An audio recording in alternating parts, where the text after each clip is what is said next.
నమస్తే, మీరు చూస్తుంది జనైతే టీవీ. ఈరోజు మనం ఒక ముఖ్యమైన అంశం గురించి మాట్లాడబోతున్నాం. అది కన్వర్షన్ మాఫియా. అంటే ఈ కన్వర్షన్ మాఫియా అంటే ఏంది? ఇది భారతదేశంలో ఎలాంటి సమస్యలను తీసుకొస్తుంది? 2025లో ఈ సమస్య ఎంత తీవ్రంగా ఉందో, ఇక పేదవాళ్లను లక్ష్యంగానే చేసుకుంటున్నారు వాళ్ళు. ప్రస్తుత పరిస్థితుల్లో ఈ కన్వర్షన్ మాఫియా భారతదేశానికి అనేక రకాల సమస్యల్ని తెచ్చిపెడుతుంది. భారతదేశం అనేక మతాలు, అనేక సంస్కృతులు కలిసి ఉండేటువంటి దేశం. ఇక్కడ అందరూ సామరస్యంగా జీవించడం మన గొప్పతనం. కానీ ఇప్పుడు కన్వర్షన్ మాఫియా అనేది ఇప్పుడు కొందరు వ్యక్తులు, సంస్థలు మతం మార్చే పనిలో చాలా బిజీగా ఉండి దేశ ఐక్యతను, సార్వభౌమత్వాన్ని కూడా దెబ్బతీసే విధంగా సమస్యలు సృష్టిస్తున్నారు. వీళ్ళు ఎలా ఇబ్బందులు సృష్టిస్తున్నారో సాధారణంగా చెప్తాను ఒక్క విషయం.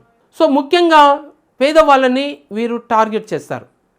ఎక్కువగా పేదవాళ్ళను, చదువు లేని వాళ్ళని ఎంచుకుంటారు ఈ మాఫియా.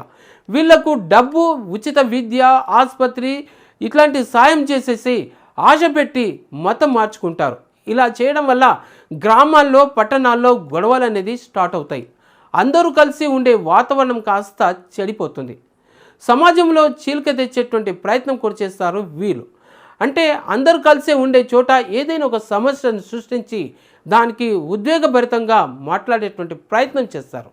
కానీ ఈ మాఫియా కొందరిని టార్గెట్ చేసుకొని వారిని మతం మార్చే పనిలోనే చాలా బిజీగా ఉంటారు కూడా. మరి ఒక ఊర్లో ఇద్దరి మధ్య గొడవలు సృష్టించడానికి కూడా అది ప్రయత్నం చేస్తుంది. మన దేశంలోని ఐక్యతను దెబ్బతీసేందుకు, బలహీనం చేసేందుకు కూడా అదొక ప్లాన్ చేస్తుంది. ఉదాహరణకు ఏపీ, తమిళనాడు లాంటి ఈ రాష్ట్రాల్లో ఇలాంటి సంఘటనలు చాలా వరకు జరిగాయి.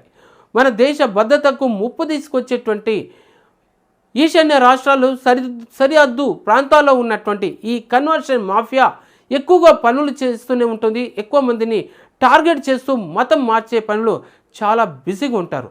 జనాభా లెక్కలు కడుతూ ఎంతమందిని మార్చామనేటువంటి అనాలిసిస్ రిపోర్ట్స్ ద్వారా వారంతా లెక్కలు వేసుకుంటూనే ఉంటారు.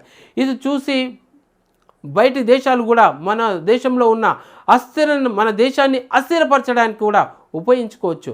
అస్సాం, నాగాలాండ్ వంటి చోట్ల విదేశీ డబ్బుతో ఇలాంటివన్నీ జరుగుతున్నాయన్నట్టుగా ఇప్పటికే చాలా వరకు బయటకు వచ్చినటువంటి సమాచారం. ఇక మన దేశం యొక్క సంస్కృతి దాన్ని పూర్తిగా నాశనం చేయడానికి మన దేశంలో ఉన్నటువంటి ఆదివాసీలు, గిరిజనుల వల్ల సంస్కృతిని, వాళ్ళ యొక్క ఆచారాలను కాపాడుతూకుంటూ ఉంటూనే ఉంటాం. కానీ కన్వర్షన్ మాఫియా వాళ్ళు వీళ్ళని టార్గెట్ చేస్తారు. మతం మార్చి వాళ్ళ సంప్రదాయాలను వదిలేసేలా చేస్తుంటారు. ఇలా మన సంస్కృతిని కోల్పోతే భారతదేశం తన ప్రత్యేకతను కూడా కోల్పోయినట్టే. కాబట్టి విదేశీ డబ్బు ప్రభావం ఈ కన్వర్షన్ పనులకు బయటి దేశాల నుంచి డబ్బు వస్తుందని చాలా నివేదికలు కూడా చెప్తున్నాయి. ఇది మన దేశంలో బయటి వాళ్ళ ప్రభావాన్ని పెంచుతుంది కూడా. ఇలాంటి జోక్యం మన స్వతంత్రతను, సార్వభౌమత్వాన్ని కూడా దెబ్బతీసేందుకు చాలా ఛాన్స్ ఉంది. సో మన దేశంలో బలవంతంగా మతం మార్చడాన్ని ఆపే చట్టాలు ఉన్నప్పటికీ కానీ ఈ మాఫియా వాళ్ళు రహస్యంగా ఈ పనులు చేస్తూ చట్టాన్ని అతిక్రమిస్తున్నారు. ఇది ప్రభుత్వ వ్యవస్థలకు కూడా సవాలుగా మారింది ఈ కన్వర్షన్ మాఫియా. మరి 2025 నాటికి ఈ సమస్య ఇంకా తీవ్రంగా ఉండబోతుంది.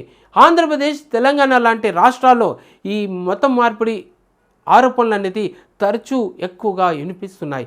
ఈశాన్య రాష్ట్రాల్లో ఇప్పటికీ విదేశీ మిషనరీల ప్రభావం బాగా పెరిగిపోతుంది. సోషల్ మీడియాలో కూడా ఈ విషయంపై అనేక చర్చలు కూడా ఎక్కువ అవుతున్నాయి. ప్రజలంతా దీన్ని గమనిస్తున్నారు. కానీ పూర్తిగా ఆపడం అనేది చాలా కష్టంగా ఉంది. అలాంటప్పుడు పేదవాళ్ళను ప్రభుత్వం నుంచి సాయం అందిస్తే ఆ పేదవాళ్ళకి వారి యొక్క ఆకర్షణలకి లొంగకుండా ఉంటారు. చట్టాలను ప్రభుత్వం గట్టిగా అమలు చేసినట్టయితే శిక్షలు పడే ఛాన్స్ ఉంది. ప్రజలకు మన సంస్కృతి, ఐక్యత గురించి ప్రభుత్వాలు చెప్పాల్సినటువంటి అవసరం ఎంతైనా ఉంది.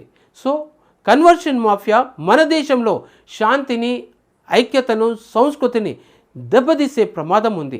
ఇది మన స్వతంత్రతను, సార్వభౌమత్వానికి పెద్ద సమస్యగా మారుతుంది.